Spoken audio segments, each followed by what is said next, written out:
Hoops fans, basketball is back. There was a lot of talk this summer, but now it's time for teams to hit the court. Today, All the Smoke is partnering with DraftKings Sportsbook for basketball season. All new customers who bet $5 will get $200 in bonus bets instantly. Download the DraftKings app and sign up using promo code SMOKE, only at DraftKings. That's right. New customers can bet just $5 on any basketball game and get $200 in bonus bets into your account instantly. Stay in on the action and use $200 in bonus bets on DraftKings same-game parlays. Every Friday, All the Smoke is going to run the same-game parlay only on DraftKings. Head over to the DraftKings app to see who we're riding with. Download the DraftKings Sportsbook app now. New customers use promo code SMOKE and bet just $5 on any wager and get $200 in bonus bets instantly. That's promo code SMOKE only at DraftKings Sportsbook. Every Friday during the NBA season, All the Smoke is running the same game parlay only at DraftKings. Just head over to the app to see our picks. We'll be running a new same game parlay every Friday. The action during the NBA season only happens with DraftKings. The crown is yours.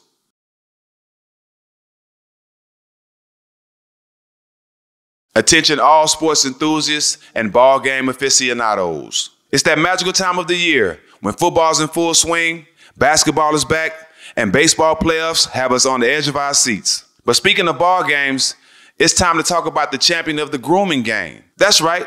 Manscaped has just launched the Performance Package 5.0 Ultra. It's like having a sixth man on your team, ensuring you stay smooth no matter what sport you're into. So don't strike out on this offer. Head over to manscaped.com and use code SMOKE to get 20% off and free shipping. Trust us, with the Performance Package 5.0 Ultra, you'll be the real MVP, both on and off the field. When it comes to sports, it's important to know the ball, and Manscaped sure knows balls. So at the peak of ball season, we're introducing the brand new Lawnmower 5.0 Ultra, which takes our grooming precision to a whole new level. The Lawnmower 5.0 uses 2 enhanced skin-safe blade heads. First ahead with an upgraded trimmer to get your grass into playing condition, and then the dual fall blade head for the top-notch smoothness. We all know football is a game of inches, but Manscaped knows grooming is a game of millimeters. With advanced grooming tools like the Lawnmower 5.0 Ultra, you can tackle any hair situation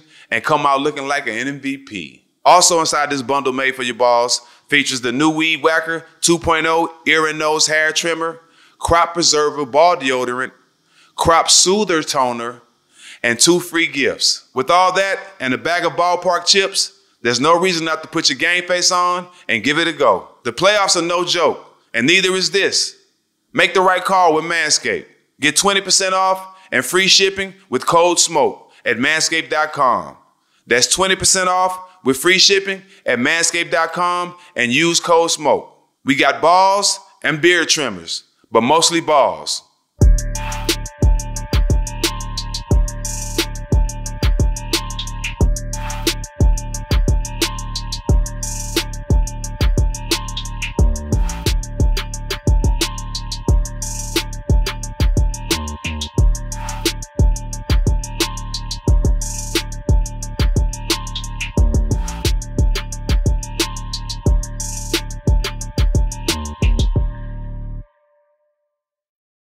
Welcome back, All the Smoke. We're out here in Sacramento, California with the Kings for training camp. Yes, sir. And right now, man, we got a good one. We got the reigning NBA Coach of the Year. Is it the only unanimous Coach of the Year in the history of the game? I think so. God damn, Mike, that's a hell of a title my right guy. there. Y'all don't even know our history. This is my guy. Welcome to the show, Mike Brown. Yes, sir. Thanks for being a coach. I appreciate y'all for sure. Sir. Man, you were a part of something that was really big for this city. You broke the 16-year drought. You came here, you brought a lot of energy, and you brought just a whole new confidence and comfortability, might I say, for the team, for the city. What was your first year like here in Sacramento? It was unbelievable. It was unbelievable. I mean, you know the vibe when it comes to Kings here because you've spent a lot of time here, whether it was with the team or not with the team.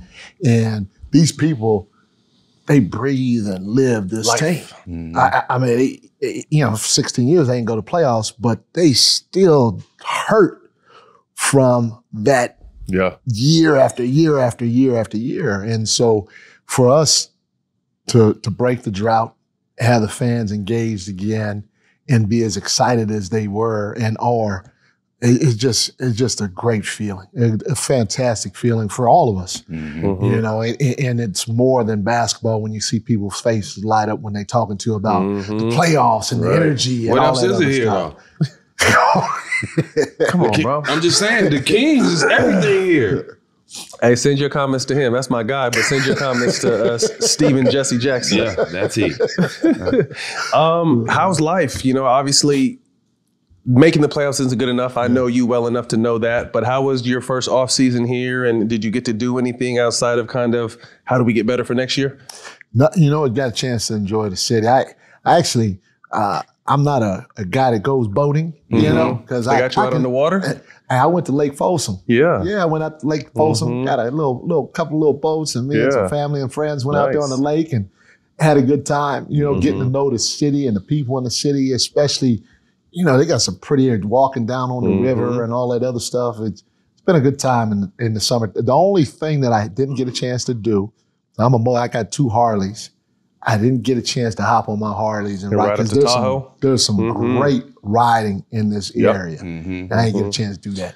Yeah, But other than that, you're going to have a plenty of years here. You're going to be able to knock that out sooner or later. I love it. How do you reflect on last year's 7-game battle with Golden State? You know, obviously coming from Golden State, playing them in the first round of the playoffs. To me, I thought as someone who loves the game, watches the game, as a fan of both teams, I thought you guys learned so much from that that's going to pay off this year. But how do you, as obviously the head coach, reflect on that series? Well, the first thing, as you said a little earlier, you know, I'm not in this thing, and I think our guys understand that too, and they feel the same. We're not in it to make the playoffs. You know, people may think that this is bold or whatever, but we're trying to win a championship. That's what we're competing for. And people talk about, well, the pressure's on this year. No, ain't no pressure because we expect to win a championship. That's what we're fighting for. So it's no different for us this year than what it is last year or going forward. Having said all that, you know, again, the disappointment of losing, especially losing the first round, it was tough. It took a little bit to get over. But you're right. Steve Kerr is a great coach. They got a lot of great players there with Steph, Clay, Draymond, Andre. I mean, I can go down the line. And at the time, they're the world champs. So to learn a thing or two from the world champs was great for us. They made us adjust our offense a little bit. You know, historically, we had the #1 offense in the game, analytically, and some people would say with the eye test. But they took some of that away. And so we had to make adjustments during the playoffs that I think can help us going forward. Defensively, that's where I was most concerned. But our guys did step up. They took it to a level that I wasn't sure if we can get to, which gave us an opportunity at the end of the day. And so now they showed me that they could do that. We got to do that now. We can't wait to the playoffs To play that like level. we finished 25th in the league defensively. So we can't wait till the playoffs to take that step. It's got to happen yesterday. And it's got to be a standard that we set and that we all hold each other accountable for doing it in a shoot around, a practice, and or a game. You were right in the middle of those Golden State championship runs. You know, you spoke to obviously what you guys learned as a team. What did you learn as a coach being right up Highway 80 with Golden State? I tell you what, Steve Kerr, you know, Pop is too, okay, but Steve Kerr is one of the best messengers I've been around. And, you know, as a young coach, but I coached both of y'all. You know, as a young coach, because I was fortunate, blessed, lucky, however you want to call it, to be able to be a head coach at a young age. And I was all about, okay, hard work. You know, and if you work hard and you outwork everybody, everything else will fall into place. But it's more to it than that, especially as the head coach. And Steve's ability to message to the group on a daily basis was unbelievable. And I always call Steve a young coach, even though he's older than me. He a young coach from the number of years he coached. Every day I used to carry a little pad, a little notebook pad of paper in my pocket and a pen. Because when he talked to the team, I was like, dang, that's on point. Crazy, right? You know, it's simple. It's effortless. But it's on point. And if you can message correctly to your group, as well as have a feel of what their strengths and weaknesses are and try to play to that, then the belief that you will instill in everybody as a whole can be off the charts. And you may not be as talented as the next team, but that belief and that connectivity, it's partly to do, or a lot to do with your messaging to the group on a daily basis. That can take you places that you can't imagine going. Absolutely. So that was probably the biggest thing I learned is the messaging aspect to the team, how important it is. You know, because I didn't take it as serious as I do now. And a lot of it is reality. I didn't know. That's something that I learned from Steve, as well as a few other things. Was this the same thing Deion doing? The message, giving these guys belief in themselves to go out there and do something that people saying you can't do, right? So that's the message, right? Jack, so I don't know Coach Prime. I'm gonna call him Coach Prime. At first I was like, but he earned that from me, so I'm gonna call him Coach Prime. Okay. I got his number after the first win at TCU, and I texted him, and all I said in my message was, I'm so hyped watching this game, not because y'all won and won in the way y'all won, but when I watched the game and I saw your interaction with your players and the connectivity that you had with your players, they believe in themselves. That's what got me hyped. You can feel it. Yeah, that stands out. I mean, I don't know if anyone told you, but, you know, I've been here for 3 years working, you know, with on the broadcast side, and, you know, going to practice before you got here and then going to practice once you got here, you've completely changed the energy, the environment, the atmosphere. We even spoke to De'Aaron Fox earlier after practice, and he was saying, like, you know, man, I got paid a bunch of money, but it was hard to come to work. He's like, I love to come to work now. And I obviously credit to management putting the pieces together, but I feel like you brought an environment that this franchise was desperately lacking, and just kind of wanted to give you credit for that, because I've personally seen it as a player, again, watching older practices with other team or other coaches, and then to see what you guys are on now, and even could see you cuss someone out today, kind of made us both smile. You brought it. It felt good because the curse words are normally directed to me. Or me. Hey, if it wasn't you, it was me. So it was good to have someone else see it. But, you know, just to kind of give you your flowers from that standpoint, because again, De'Aaron was saying just weird things like it's so important for this team and this organization, and we love to come to work now, and it's just way different. And again, just wanted to kind of credit you for that. I appreciate. You know, one of the things that we say here is we want to win the day.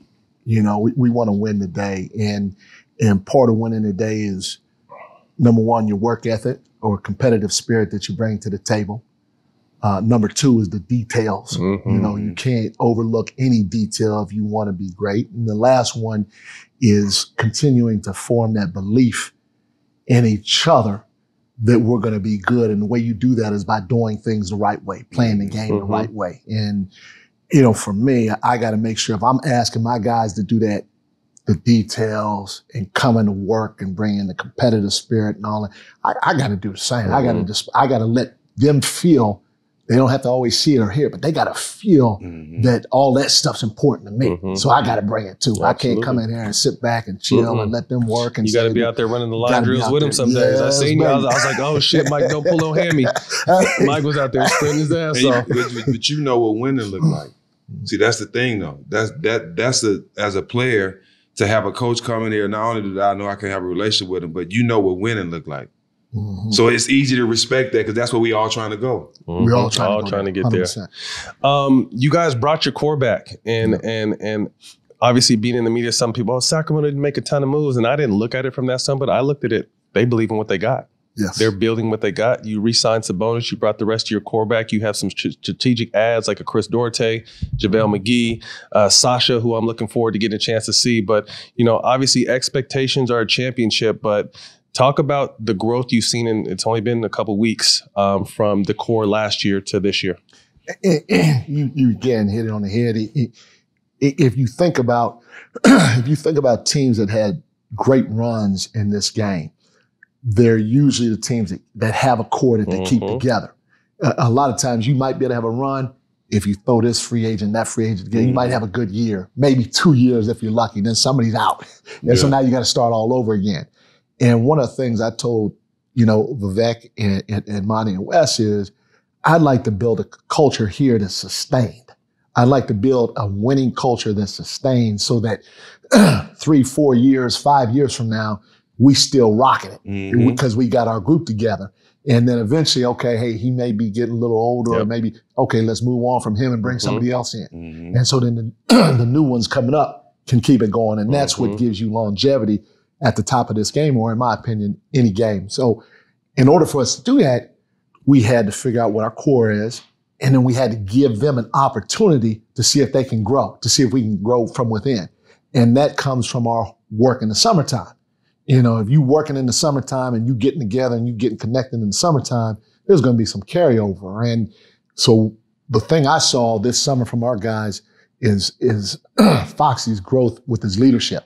It started last year, but to see him take Keegan Murray under his wing and help Keegan grow at a faster rate than if Keegan was working out, because he's going to work out on his own every day, no matter what. But to have Foxy have him under his wing and doing that, and Foxy interacting with him and getting Keegan to use his voice, because Keegan was a quiet kid. Now Keegan talking shit. I can say that on y'all show. Yeah, absolutely. You can say whatever you want. I like that. I like that shit. You know, to get Keegan to talk shit now. Yeah. You know what I'm saying? That's real coming from Keegan, who's a quiet guy. And so that's helped Keegan's growth. But listen to Fox address the team, and our guys did some stuff with other players around the league, and listen to Fox talk to the group, and not just our players, but other players coming in at the end in the huddle and stuff like that. It made me want to say, okay, I'm gonna follow Fox. You know, so his leadership was off the charts in terms of growth. So give him an opportunity to do it again. Keegan, he's stronger. He's more confident. Now he's not just gonna be a catch and shoot guy. You're gonna see he's gonna put it on the floor. He's gonna play some pick and roll. He's gonna play some zoom action. You know, so let these guys grow. For sure, a second year, maybe even a third year before you start messing with the core. We feel like we have a core right now that can be sustained. Speaking of Keegan, I want to speak to this because I saw it early last year and just kind of having an IQ for the game. You challenged him from the jump on the defensive end. You were making him guard point guard. You were making him guard some of the best twos in the game. You didn't let him hide or kind of find your rhythm. You threw him right in the fire because I feel like, and what I was saying on broadcast, Mike wants him to be one of the best two-way players in the game. Was I right to read that? 100%. And he has the capability of doing it, you know, and you both know it. You both were two-way guys.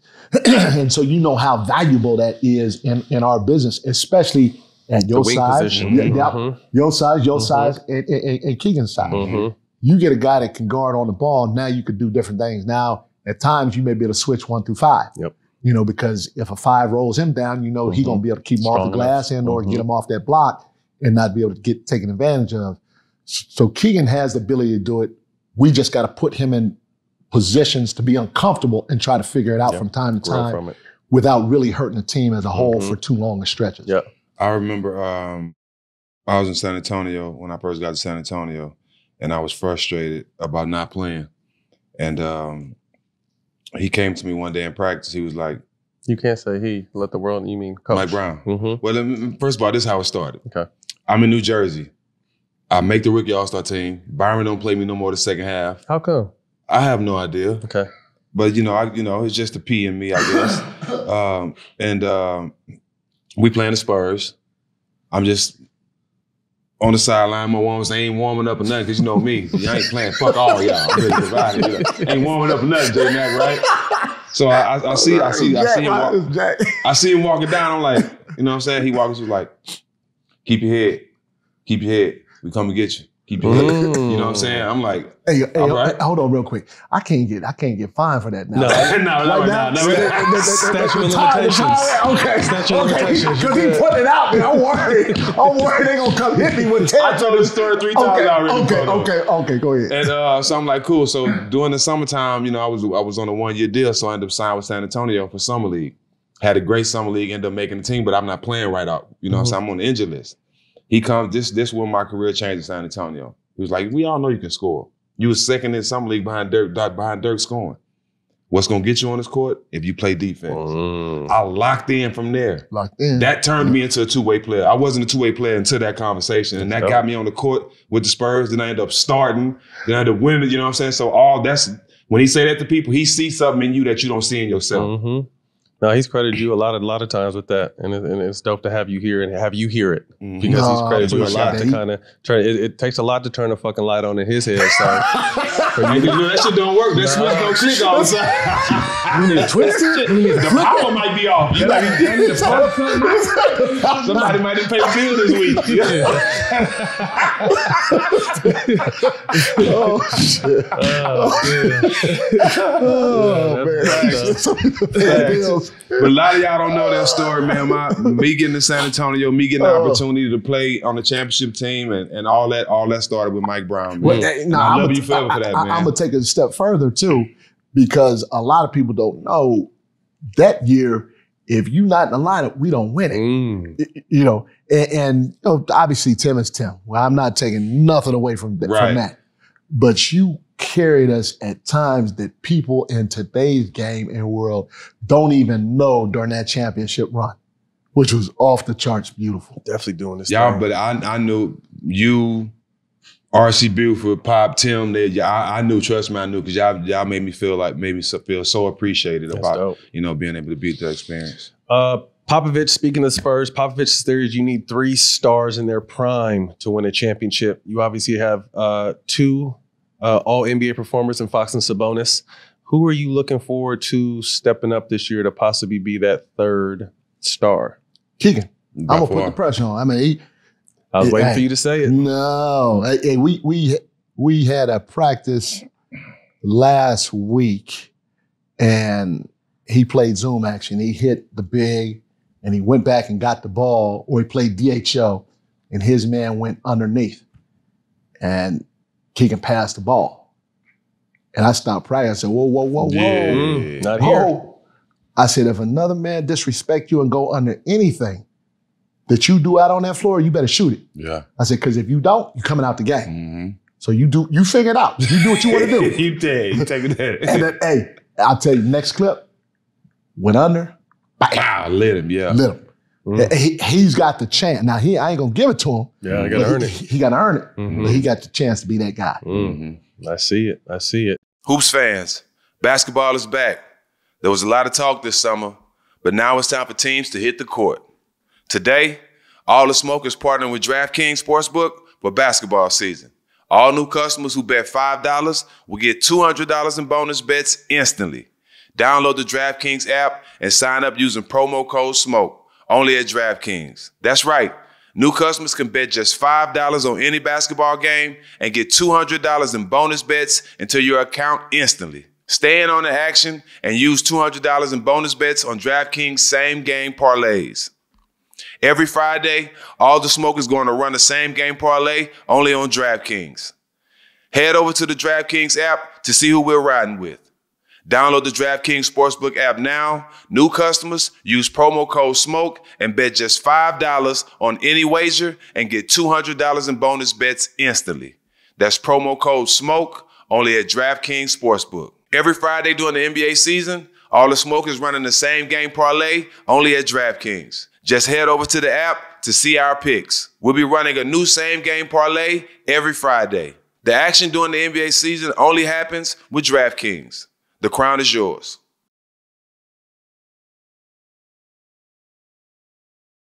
This episode of All the Smoke is sponsored by eBay Authenticity Guarantee. With eBay Authenticity Guarantee, you know you're getting the real deal. Whether you're looking for a head-turning handbag or a watch that says it all, jewelry that makes you look like a gem, or sneakers and streetwear that make every step feel fly. These days, to know for sure I'm getting the real deal, I go straight to eBay. When you're searching, just look for the blue check mark. It will say Authenticity Guarantee. That means when you buy it, you can be confident that it's authenticated by real experts. Listen, when you're finally ready to buy that thing you love, you have to make sure you're not going to catch a fake. They're everywhere, and it's really tough to tell the difference for yourself. With eBay Authenticity Guarantee, that's easy. So again, look for the blue check mark. That way, when it hits your doorstep, not only do you know it's real, but that feeling you get when you put it on, it's also for real. Ensure your next purchase is the real deal. Visit ebay.com for terms. With the busy fall season already in swing, you might be looking for wholesome, convenient meals for jam-packed days. Factor America's #1 ready-to-eat meal kit can help you fuel up fast for breakfast, lunch, and dinner with chef-prepared, dietitian-approved, ready-to-eat meals delivered straight to your door. You'll save time, eat well, and stay on track with your healthy lifestyle. Too busy this fall to cook, but want to make sure you're eating well? With Factor, skip the extra trip to the grocery store and the chopping and prepping and cleaning up too, while still getting the flavor and nutritional quality you need. Choose from 35 weekly flavored packed, fresh, never frozen meals that promote a healthy lifestyle and meet your meal preferences, all ready to eat in 2 minutes. Relish the best of autumn with our fall flavors. Our limited time only, hearty, comforting meals featuring seasonal vegetables like cranberry pecan chicken and apple Dijon pork chop. Head to factormeals.com/smoke50 and use code SMOKE50 to get 50% off. That's code SMOKE50 at factormeals.com/smoke50 to get 50% off. Going back to this knucklehead, what was he like at 22, 23? What was like a young? What was a young Stak? Don't remind me. First of all, as you know, it's a true man right there. He's a true man. He got a great heart. He got a great heart. Mm-hmm. His heart is awesome. My sons played a little flag football, and Saturday morning, 10 o'clock game. You know, we out on the field, cold in India. He's there with his crew. He make his whole crew get up and come watch the little league flag football. That's dope. You know, but I got to tell you, I hope I got enough time to say these stories. I hope because I get long with it. So the first one, and I'm gonna get I'm gonna get probably some emails and some calls. But we used to take our team to Houston. Yeah. In the summertime, and our top 9, 10 guys would go. Now we go for about a week. And we break bread, work out, and that's when all of the players used to go to Houston. Fun day. Yeah. Fun day. And because Luke had the gym going. The gym was rocking. Mm-hmm. So we used to keep all our players together when we played pickup. And this is when Tim fell in love with Jack.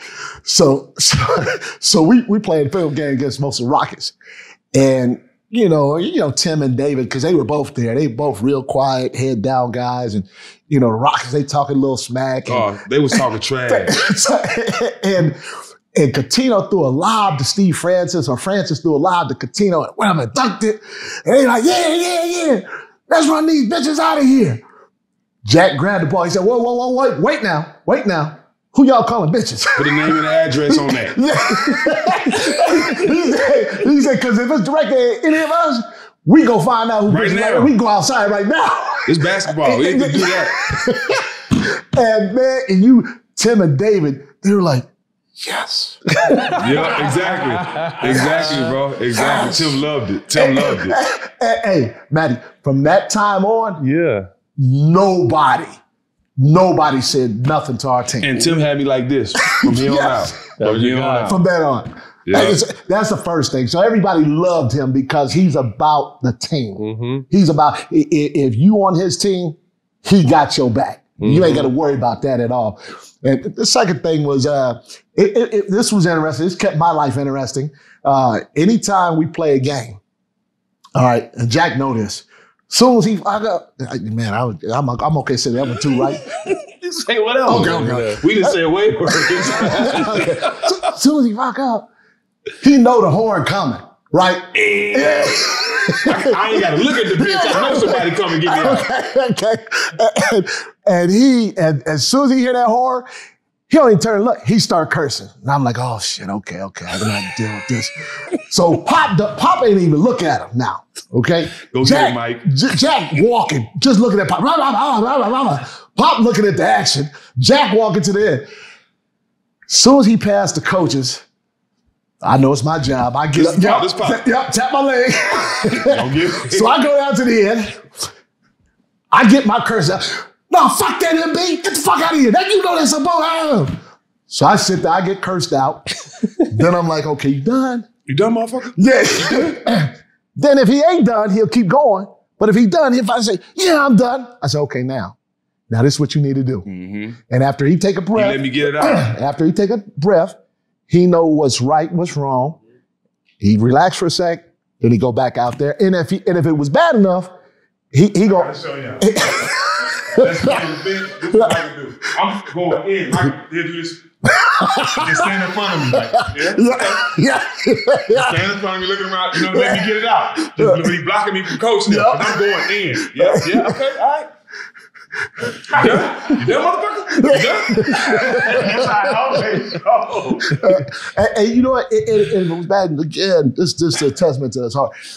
If he was wrong, he'd be the first to admit it, and not just to one person, like the whole group. Mm-hmm. He gonna go in front of the whole group and he gonna. Hey, because I didn't know no better. I didn't know. You know what I'm saying? I was still learning. I was learning how to be a professional. Yep. You know what I'm saying? I was on a team with a whole bunch of guys who were the ultimate professionals. Yep. I'm still learning. You know what I'm saying? So, but that was a culture shock to go from New Jersey, where you had a whole bunch of guys who on their way out. You know what I'm saying? Yep. Sherman Douglas. Then I go to a team where you got stars like Tim Duncan, Dave Robinson. But this is an organization that's everything is about winning. It feels like a championship here. So it was a culture shock for me, but it was the best thing for me, because if I'd have went anywhere else, I wouldn't have lasted that long. But since we talk about it, it just resurfaced of me calling off my wedding. My boy was there. Oh yeah. Mike was there. Yeah. So you came all the way for nothing too? All the way for nothing. All the way for nothing. Mike was there, holding me down, dog. He held me down. I was in there crying. I remember this vividly, bro. When I called the wedding off, I was, to be honest, all jokes aside, I was really hurt, bro. Yeah, and he know, because I love that girl, and I was really wanting to be married for me to take that step. But this is what I remember vividly, and this is why I love him and Mike Bibby's mama. I was in there crying, like hard down crying. Mike Bibby's mom came in there and wiped snot and tears away with her bare hands and told me, "You became a man today." And he came right behind her and said the same thing. You know what I'm saying? How old were you? I was, 23, 24 at the time. I was young, but and I came straight up out of it, dog. You know what I'm saying? And that meant a lot, because if I didn't have them there that day, I don't know how I would have made it out of that. Mm-hmm. You know, people can talk all this shit. Yeah, you was a man. You did what you're supposed to do, but I was hurt, bro. Right. I was hurt for a long time because I actually wanted to be married. Mm-hmm. Even though it might not have been the best thing for you. Definitely was. Definitely was. But killed my pockets. God works in mysterious ways, don't he? I mean, obviously, getting back to how important Mike and instrumental. We got too many stories. We'll be going all day. I like them. I'm gonna keep navigating. Y'all run it. Mike was one of 3 people that helped you get back in the league. Can you guys both speak to that? Mm-hmm. This is after the brawl in Indiana. I'll start. So after San Antonio, I wanted my big contract. We won a championship. I felt like I deserved a big contract, because like Mike said, they didn't look at it like that, but I carried a lot of games. Game 6 in the West Conference Finals, we don't win that game if I don't carry us the first 3 quarters. So I was thinking like that in my head, but I didn't know the business as well. You know what I'm saying? There you go. You know what I'm saying? So if I could rewind back, I would have took that 3 years, $10 million, because I would have been on a championship team. I probably would have won 2 more championships. Then I would have got a crazy bag. Right.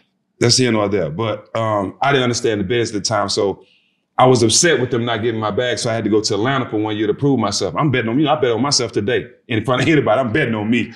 And I went there and balled out. But I had this in my mind, that I didn't get my big contract, but I knew I had Mike and Rick and Indiana that was interested in me. I had no idea I was gonna get a contract from them, but I knew they were interested, and I knew I had a relationship with him. Mm-hmm. So I knew, go to Atlanta and ball out. Sure as shit stink, I ball out in Atlanta. They have another mid-level exception available, and Donnie Walsh was high on me by then too. And I remember Mike telling me, like, we gonna get you over here, and that's how it worked out for me going to Indiana. I ended up getting the biggest contract I ever had.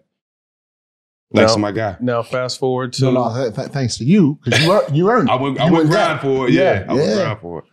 Fast forward to the brawl. Yeah, that was crazy, man. Like, so the brawl situation was crazy, because it seemed like it happened from this. I'm getting Larry Bird calling me, telling me that I'm signing a big deal with Indiana, and it seemed like the brawl happened the next day in my mind. That's how, you know what I'm saying? Because that happened as soon as I got there. Mm-hmm. In my mind, I was in a position, Matt, where we finna win a championship. 100. Y'all was loaded. Oh, man. Nobody beating us, bro. Nobody beating us. You know, we had Reggie on the court, but our lineup was Jamal, me at the 2, Ron at the 3, Jeff Foster at the 4, and Jermaine. Ain't nobody beating that 5 at that time.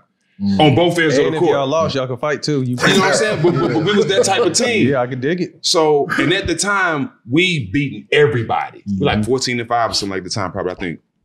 So I'm not privy to, I'm not privy to the beef from the previous Eastern Conference Finals. Yeah. So I'm sure he wasn't surprised when I went in the stands behind Ron, because that's just how I am. You know what I'm saying? That's what I said earlier. He about the tank. I'm loyal.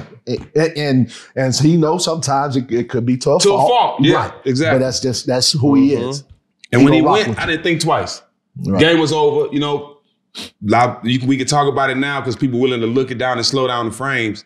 When I first went in the stands, I didn't throw a punch. Me and Mike got to Ron at the same time. We both grabbed him. What made me throw that punch was another beer was thrown in Ron's face. So that's what made me click. If anybody look at it, I had no intentions. I ran by 30 people and got to Ron. So I had no intentions on hitting nobody. But when the second beer came, I felt like it was just too disrespectful then, and that's what happened. But this is the funny part, what we don't talk about. This motherfucker went off after the game. So during the scuffling, somebody fucking around and elbowed him and bust his lip. So we in the locker room, we all chilling. Mike, hey motherfuckers, let me tell y'all something. When I'm trying to break y'all, you motherfuckers hit me in my mouth. Hold on, Mike. And then come Rick. So Reedy came, Rick coming there. Yeah, motherfuckers, when we trying to break y'all, don't push me either. Don't push me either. Jermaine, they were grabbing Jermaine. Jermaine started pushing everybody. So they came in the locker room going on, dog. So it came to one point where Jermaine stood up. Am I lying, Mike? No. Jermaine stood and Rick, and we was chest to chest with the coach because he got hit in the mouth. You know what I'm saying? So it was the emotions were high as shit at the time, bro. But I remember it like yesterday, dog. The emotions was high. They was high until they came in and said, "Okay, we gonna rest." Remember they said they gonna rest 2 players and 1 coach. And he was like, "What? Arrest? We're like, we going to jail? Hold on, we going to jail? It got serious. Oh. It got serious. It got serious when they came to Baron killed the whole everything when he asked me was we gonna get in trouble. When he said that, bro, the whole locker room was like, "Oh Lord, come on, bro, you in trouble, bro. You ain't playing no more this year, dog." That is crazy. Oh, we'll be here all day, dog. We'll be here all day. We'll be here all day, man. But I love you, Mike. I never got a chance to tell you this on camera publicly. But you know how my mom and how I feel about you, how from the opportunities you gave me to San Antonio, to the way you embraced me as like a little brother in the sun while I was in the league, to be able to tutor me. And even when I wasn't playing on your team, you still made phone calls and made sure I was straight, still checked on me. So that meant a lot to me because, barely making it into the league and the road I took, you didn't have that many coaches that actually cared about me or my family or to come to my wedding or to things like that. So you made it a point to show me that you cared about me before I even played for you. So I love you forever, and I appreciate everything, Coach. No, I love you too, man. And I can say the same for you in a lot of different instances. More importantly, though, them times you showed up Saturday morning to support my boys. That's when my you guy. Sure did. They had a hug. They had a hug today. I'm like, damn, how you know him? I start thinking like, how you know? Like he hugged. They had like a nice embrace. I'm like, what's up? He's like, shit, I helped raise, bro. I was like, okay, Little brothers. Yeah, that's dope. Yes, sir.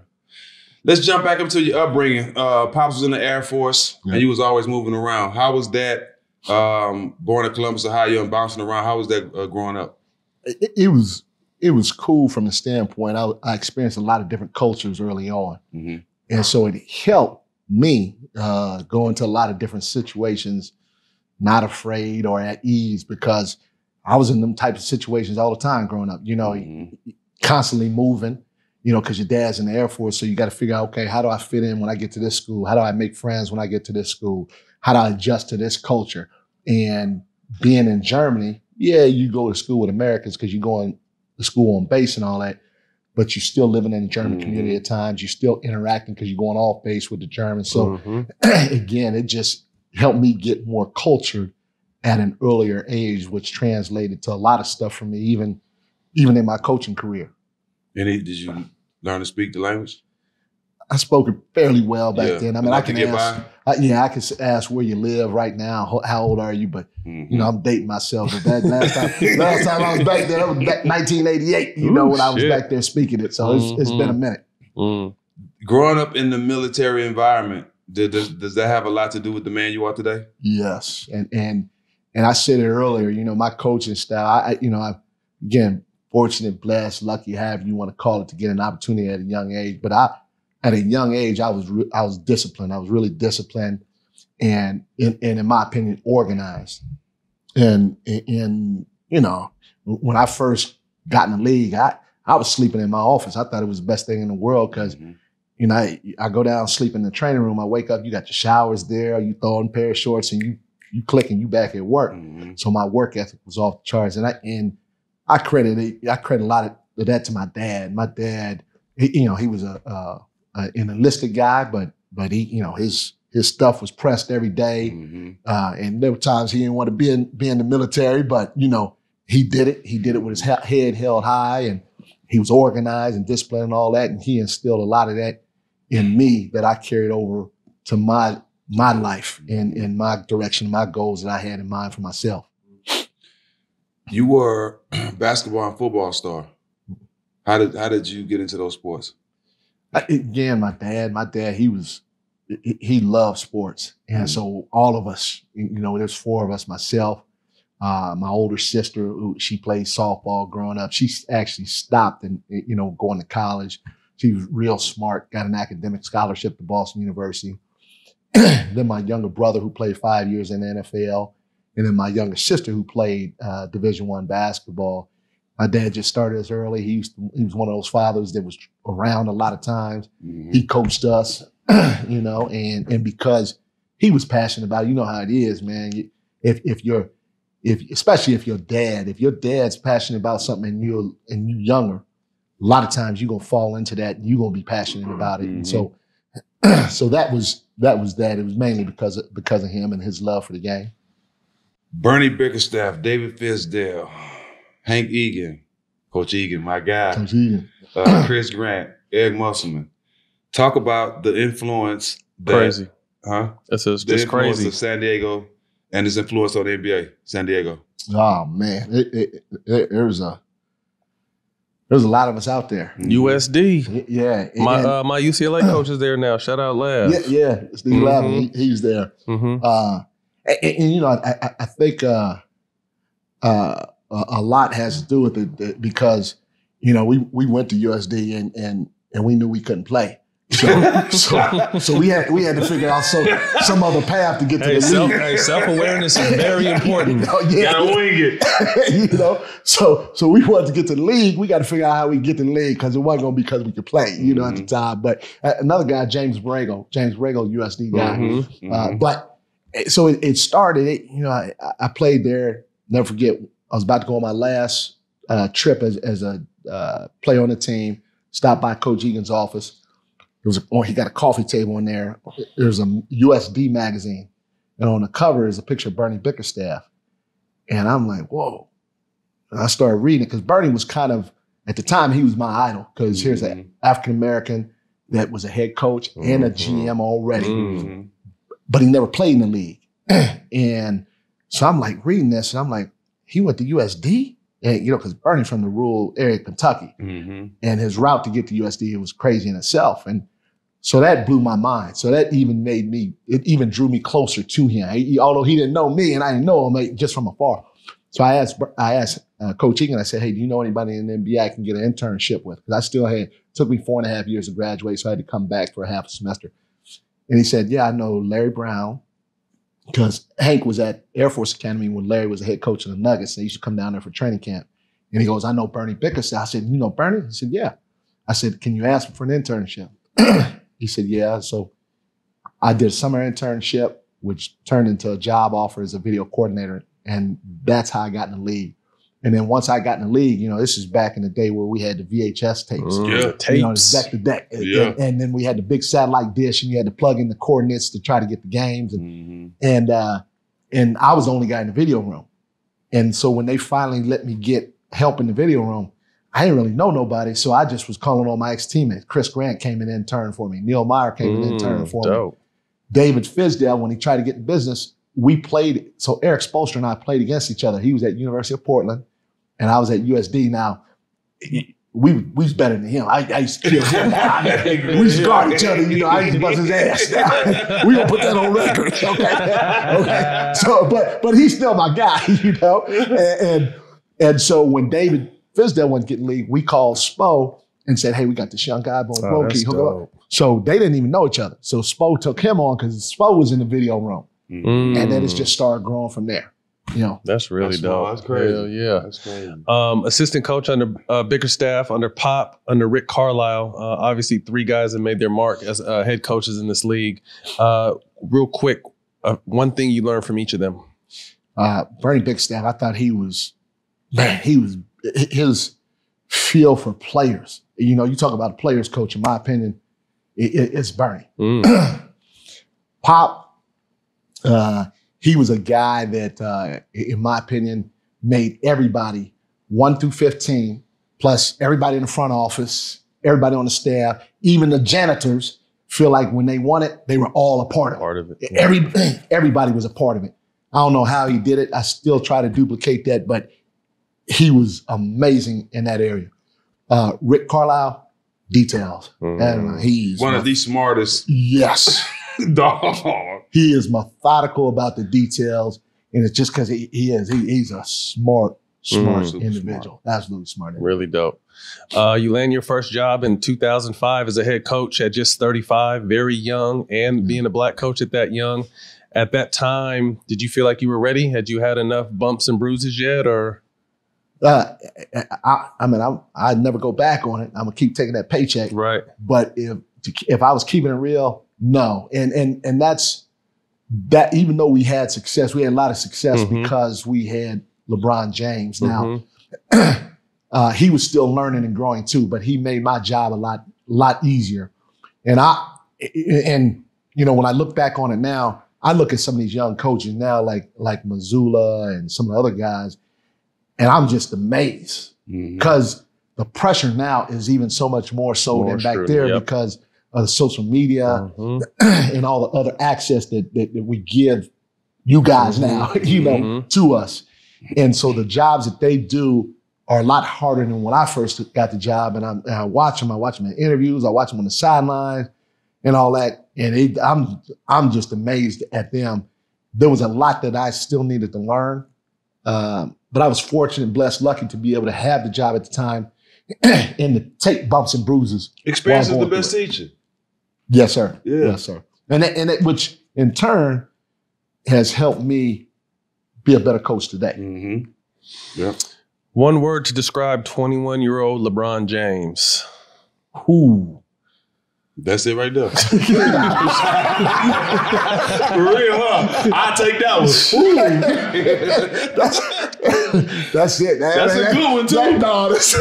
That's it. That's it. Wow. From off the court to on the court. Unbelievable. To his body, to how he take everything, his mind. At 21. At 21. So this ain't even on the rundown, but I'm thinking now that I see, because we're going to talk about the finals, the run you guys made to the finals against Detroit when he went nuts. That was that year, right? Yeah. To get you guys there. 07. What was that like? The thing that I remember most vividly is I had a great staff back then, and Mike Malone, who I think is one of the best coaches out there, was on my staff. And I'll never forget, Detroit called a timeout. And you see all the coaches go to the free throw line and huddle up real quick, and then they go in and they say what they're going to say. And I was young, Mike was young, and Hank was the guy that kept us steady. But this is the one time I kept us steady. So we go and we start talking, and Mike's like, "Hey, we gotta do this offensively." I said, "Whoa." I said, No. We ain't fucking with LeBron right now. Let that boy run. I said, we're gonna sit right here, and we're gonna wait until the buzzer's about to sound, and I'm gonna go in there, say my 1, 2, 3, and let them get back out on the floor. And so I went back in the huddle, and LeBron was saying something. I just stood there and listened. Then they turned and looked at me. I said, 1, 2, 3. I didn't want to say nothing to that man. He was in that mode. He was in it. Incredible. He was in it. Incredible. He was in it. In the finals, you're running up against your old boss, Greg Popovich. Obviously, San Antonio comes up on top, but what did you learn about yourself at that point? Man, I learned a lot. And it was tough. We played one way the whole year offensively. And my whole philosophy going into that situation was, if I can get these guys to defend at the highest of high levels, having a talent like LeBron at the end of the game, he's going to make enough plays to where we're going to have a chance to win because we believe in our defense that much. And LeBron is that good offensively. And so we played a lot of spread pick and roll with him. And, you know, a lot of people think spread pick and roll just started recently, but what people don't remember, we played Danielle Marshall at the 4 a lot back then. And at the end of games, we had Anderson Varejao as our center. So we just did some action, some false action. And forced the switch. And Andy came up, and a lot of times he flipped that pick and roll, which helped Bron get downhill, and now he's spraying.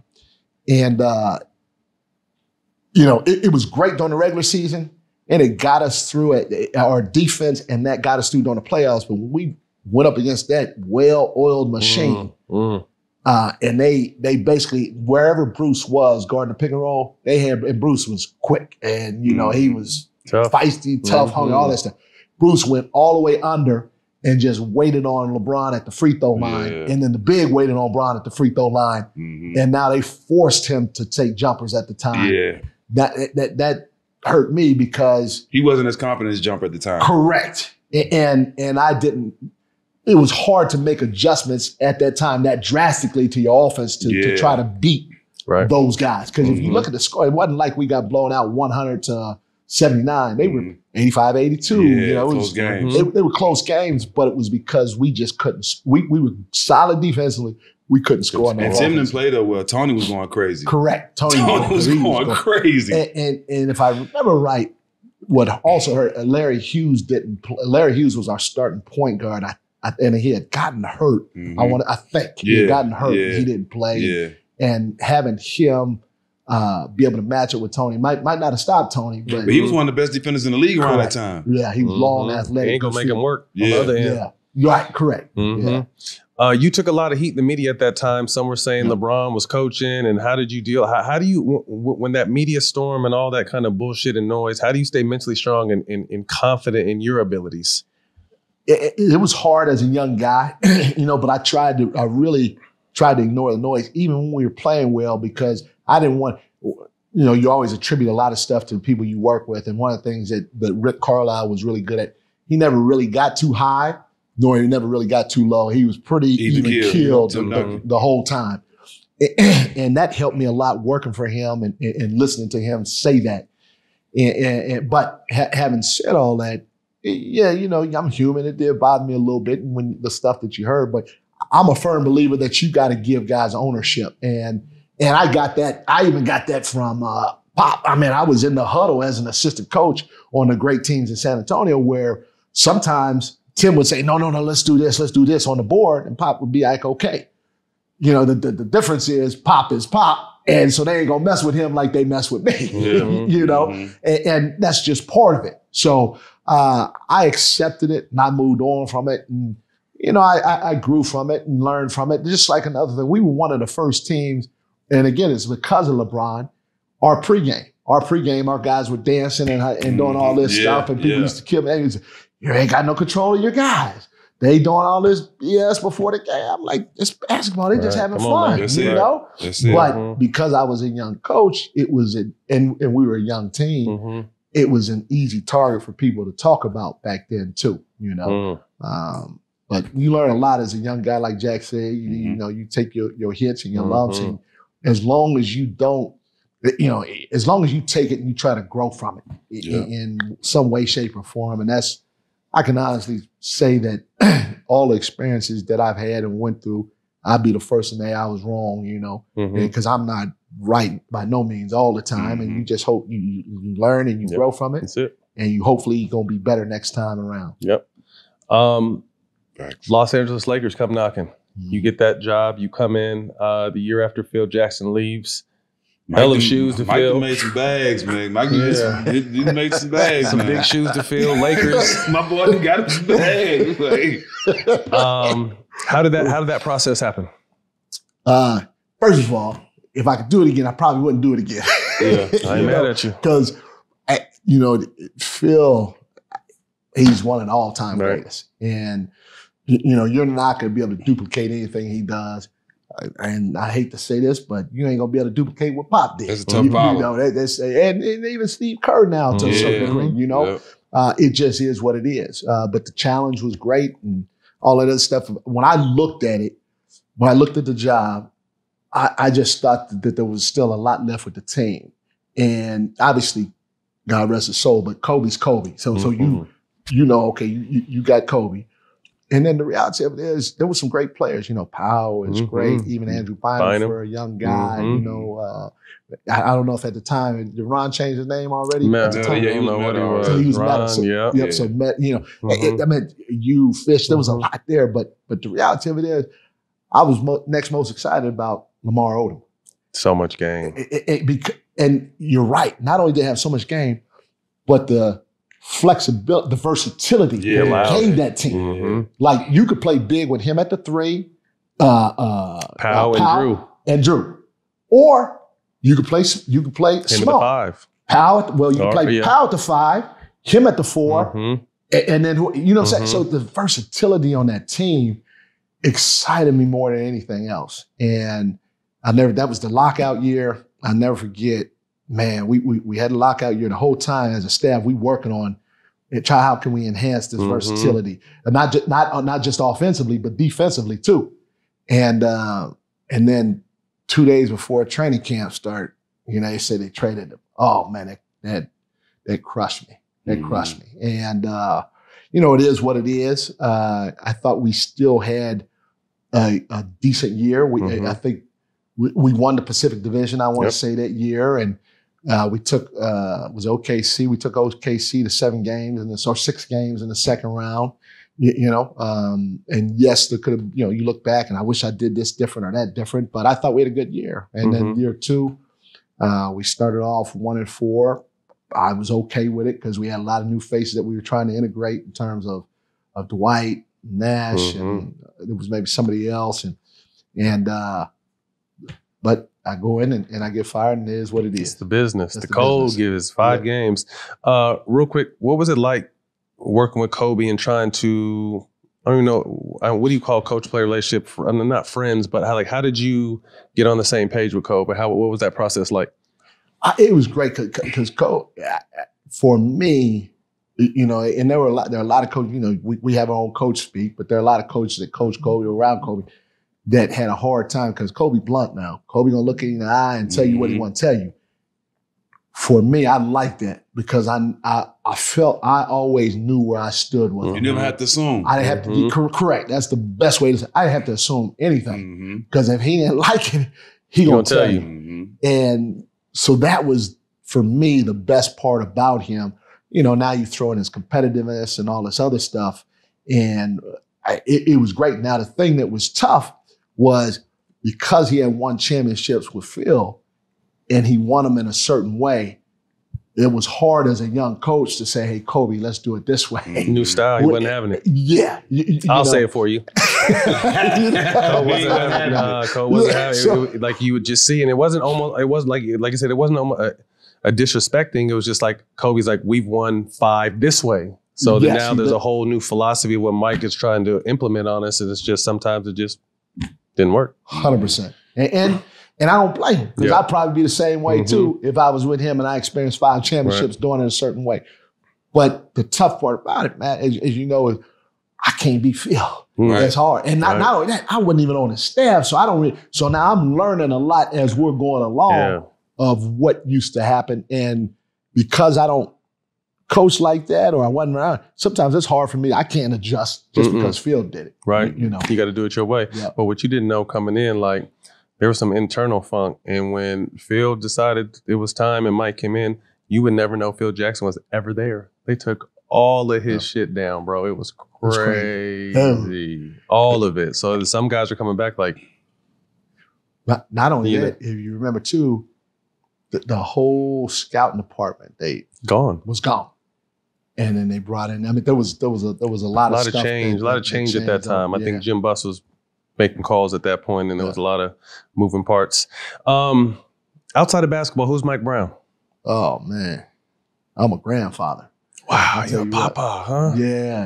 Yeah. Quick story on that. So my son Elijah, when he told me when he and his girl they said they were pregnant, the first thing, and people gonna look at me kind of like, hey, yeah, asshole. But I was like, first thing that popped in mind was, I mean, it was cool and all that, but I didn't say congratulations on it. First thing I said was, man, I still got some swag in my game. I said, I can't be called grandpa, or I said, Pop, that's my dad's name. My dad is Pop. I said, that just so, I said, that's why I'm ashamed to get rid of all the grades, Like, you look good with your stuff, Jack. My son still got my swag. Don't put that over yet. So I was like, so the first thing I thought of, I said, hey, look, man. I said, that's good. I said, but the baby gonna have to call me Big Mike. Big Mike. I said, the baby gonna have to call me Big Mike. No papa. No, Big Mike. Man, as soon as my grandson got here, man, I looked it up. Somebody said it. Somebody said, oh, look at Paw, look at him. It's over with. That's my name. P-A-W. My name Paw right now. Yeah. I'm Paw 5, so I know. So I love being a grandfather, man. I love my family time. I love my motorcycles, That's it in a nutshell. I love Simple. My boys. I mean, I FaceTime, and one of them was working for me, the other one was working for the 49ers. I'm FaceTiming. I'm talking so proud to to hear that. every day. You know? That's awesome. I see the smile on your face. I mean, it's been a hell of a journey. Obviously not over. You got an opportunity to coach some of the greatest players ever to play this game. Two we didn't talk about and I want to touch on before we let you out of here. Steph and KD. I tell you what, and you said it. I did. Again, fortunate, blessed, lucky, happy, you want to call it, to be able to coach some of the greatest. And if I could say that they all have one thing in common, it's their competitive spirit.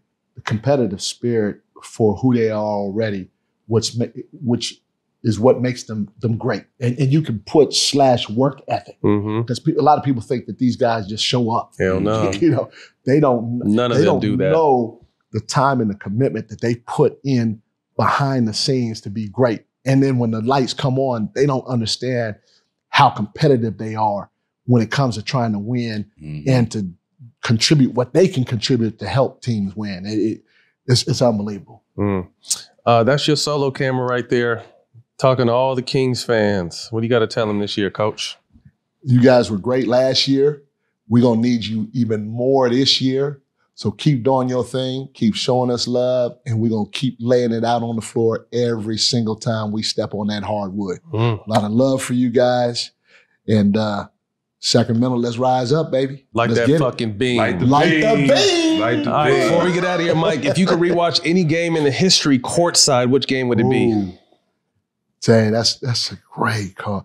So there's just a couple. I'm going to give you two. So when we played the Clippers last year, I know it was just a regular season, but it was 175, 176. Oh, yeah, that's right. There was some. Was that triple overtime, double overtime? Something like that. There was some great basketball plays in that game. I mean, it was a lot of fun. And then the reality of it is, we spoke on it earlier, when LeBron had 27 straight, to be able to sit there and watch it, you do appreciate it. But if I was a fan, oh my God, you enjoyed it way more. Telling your grandkids about that one. That was beautiful. Tough one coming up next. Tough question. Gotta hit you with it though. Rank them. Oh, Jordan, Kobe, Bron. Ooh. Everybody gonna think I'm dodging it. Man, I'm okay with it. You ain't the first person. So it depends on what you want. You know what I'm saying? Explain what you mean by that, because I get what you're saying, but the fans may not. So, like, back in the day when Bron was a young guy playing for us, I'll never forget, we're playing Washington. I think the first time we made the playoffs, and in the game, boom, boom, he dropped at Washington. He gets double or triple team. He kicks it to Damon Jones. Damon Jones hit from the left baseline, hits a bucket wide open. That set the tone for who we were and why we were as good as we were the next 4 or 5 years, because of his unselfishness, his willingness to make the right play every single time. So I was never mad at him for making the right play. Right.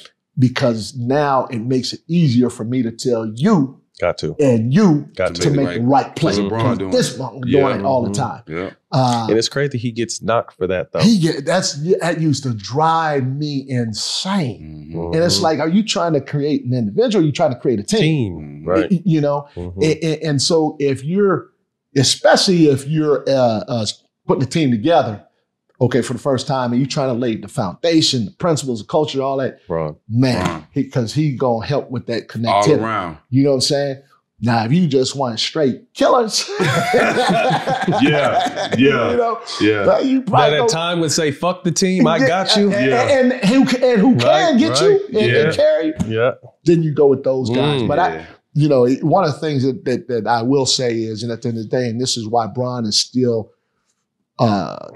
Why he's still, in my opinion, from the outside looking at why he's still working as hard as he's working to not only just to be the great, but to have his team be the greatest, because he knows, and I bet you the other two guys will say the same thing, that the championships have a lot to do with it at the end of the day. Yeah. When you talk about greats. If you got championships, then you got a right to say. I remember Kobe this whole thing, he wanted 6. I want to sit at the same table as MJ. So now Bron's saying I want 5. I want to be in that conversation with Magic and Kobe. There we go. Right there. Funniest thing that's happened to you recently?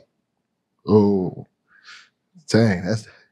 That's a good one. But I mean, as early as today, I tried to play it off. But I tripped. I got sniped about 5 times during practice. and I say this because we had our coaches meetings after practice, and you try to play it off, you just try to act cool, try to just jog it off. You know? And first thing I sat down, we started talking, and one of my coach, Luke Laux, Luke was funny as well.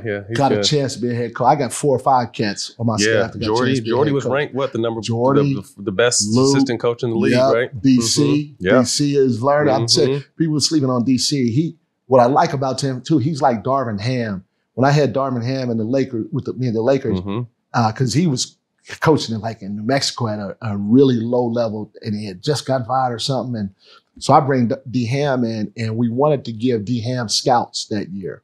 And I got the most respect in the world from him. He said, Mike, I'm not ready for that right now. Interesting. And it takes a lot for somebody to say, because everybody wants to show they can talk and show they know and all that. But D Ham said, no, I'm not ready for that. Let me learn and do it. And then later on or next year I'll do scouts.